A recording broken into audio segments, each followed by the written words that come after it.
یہاں پر ایک بہت ہی دلچسپ سناریو بلڈ ہو گیا ہے کہ آپ کے دونوں مہمان یہ انسسٹ کر رہے ہیں کہ ہم نے انڈیا کو کانسولر ایکسیس نہیں دی because Kulbhushan is an Indian citizen. اب مائی آرگومنٹ از کہ کیا انڈیا نے اجمل قصاب کو پاکستانی کانسولر ایکسیس دی تھی؟ اجمل قصاب بھی تو انڈیا میں پکڑا گیا تھا جو یہ کہتے ہیں کہ پاکستانی ہے اور ہم کہتے ہیں کہ بھئی ہمیں ایکسس دو تاکہ ہمیں پتا چلے کہ کن سرکمسٹانسز میں وہ پکڑا گیا، کیا وہ پاکستانی ہے یا نہیں ہے. انہوں نے یہاں پہ انوائرمنٹ کھڑی کی کہ پوری دنیا کو کہا کہ وہ پاکستانی ہے، لیکن کیا انڈیا نے پاکستان کی ملٹیپل ڈیمانڈز کے باوجود ہمیں کاؤنسلر ایکسس دی؟ اس کا ایک سیکرٹ ٹرائل کیا، اس کی لاش تک ہمیں واپس نہیں کی. دے ایکزیکیوٹڈ ہم. جب یہ سب کچھ انڈیا خود کر چکا ہے تو ان کے پاس کون سی آرگومنٹ ہے کہ یہ کہیں پاکستان کو کہ پاکستان ان کے جاسوسوں کو کاؤنسلر ایکسس دے؟ پہلی بات. دوسری بات یہ کہ اگر یہ ایران میں پکڑا گیا تھا تو کیا انڈیا نے ایران سے ڈپلومیٹک لیول پر پروٹیسٹ کیا؟ کیا انڈیا نے ایران سے کہا کہ آپ کی سرزمین میں آ کر پاکستانی جاسوس ISI جس کو پکڑ کر ایک انڈین سٹیزن کو لے گئی ہے، تو کیا انہوں نے کوئی ایران کے ساتھ کوئی ڈیمانڈ بھیجا، کوئی آرگومنٹ کیا، کوئی پروٹیسٹ لانچ کیا، یا ایران سے کہا کہ آپ ہمارا آدمی واپس لے کر آئیں جو آپ کی زمین سے ہوا ہے؟ They have not done it. They know they don't have a case.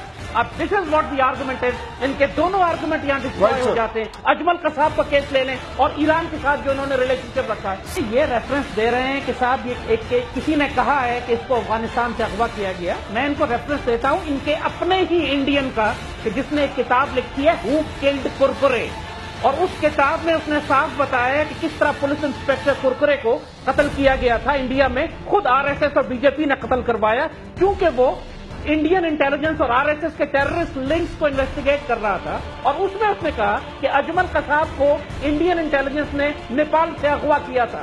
وہ انہی کے اپنے لوگ ہیں جو کہہ رہے ہیں. انڈیا میں چھپی ہوئی کتاب ہے تو ہم اس کو بھی ایکسپٹ کر لیں کہ انڈین انٹیلیجنس نیپال سے اغوا کر کے لائی، اجمل قصاب کو پلانٹ کیا، اور جب پاکستان نے کہا کہ ہمیں ایکسس دو تو انہوں نے کانسولر ایکسس دی ہی نہیں، کیونکہ اگر دیتے تو پتہ لگ جاتا کہ وہ پاکستانی تھا ہی نہیں. ہم نے 100 دفعہ مانگی. یہ جھوٹ بولتے ہیں کہ انہوں نے ایکسس ہمیں اجازت دی اور ہم نہیں گئے. انٹرنیٹ پہ آپ کے فیس بک پہ آپ کو لنک بھیجوں گا، اس کا ضرور دیکھیے گا. جی زید صاحب. علی، آپ نے مجھ سے پروگرام شروع ہونے سے پہلے کہا تھا کہ please control your temper and be decent with them. Now you tell me how do I control my temper when they are such bloody liars? Ali, can you make him shut up please? Ajit Kumar Doval اپنے منہ سے acknowledge کر چکا ہے کہ وہ دیوبند کو استعمال کر کے افغانستان کے ذریعے TTP کو پاکستان میں بھیج رہا ہے. وہ بلوچستان میں انریسٹ کا پورا ایکنالج کر چکا ہے. اس کی کنفیشنل سٹیٹمنٹس ہیں. اجیت کمار ڈوول خود کہہ چکا ہے کہ میں لاہور میں کئی سال انڈر کور جاسوس کے طور پر کام کر چکا ہوں. یہ ڈاکومنٹڈ فیکٹس ہیں. اگر ڈوول پکڑا جاتا لاہور میں اس وقت جب وہ جاسوس تھا تو ہم اس کے ساتھ کیا سلوک کرتے تھے؟ لیکن کیا اجیت ڈووال کی جو خود کے بیانات ہیں وہ کنفیشن نہیں ہے اس بات کا کہ پاکستان میں دہشت گردی وہ کروا رہے ہیں؟ آپ نیگیٹ کرتے ہیں ان کی ان باتوں کو؟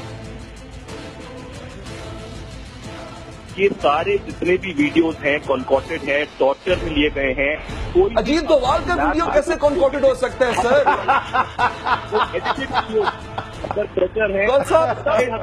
Are you listening what I am saying? آپ سن. زید صاحب کیا کہیں گے سر؟ زید صاحب آپ کیا کہیں گے سر؟ کون سا آپ کو تو شاید سمجھ نہیں آ رہی میں کیا کہہ رہا ہوں. یار میں علی میں آپ سے یہی کہوں گا کہ you told me not to get angry at these swines but they are. میں کیا کروں یار، یہ جھوٹے لوگ ہیں. میں کس طرح بات کر سکا؟ آپ کین آرگیو ود دیم. کیا خود نریندر مودی نے یہ نہیں کہا کہ ایسٹ پاکستان ہم نے توڑا ہے؟ They broke half the Pakistan. They accepted it. They have confessional statement of Narendra Modi کہ ہم نے مشرقی پاکستان توڑا ہے. تو یہ ان کے جب انٹینٹ بھی ہے، ایکشن بھی ہے، ان کی ایویڈنس بھی ہے، ان کے ہم نے سیبوٹاج اور جاسوس اور سبورسیو ایلیمنٹس بھی پکڑے ہوئے ہیں. Then how can these bloody liars deny it?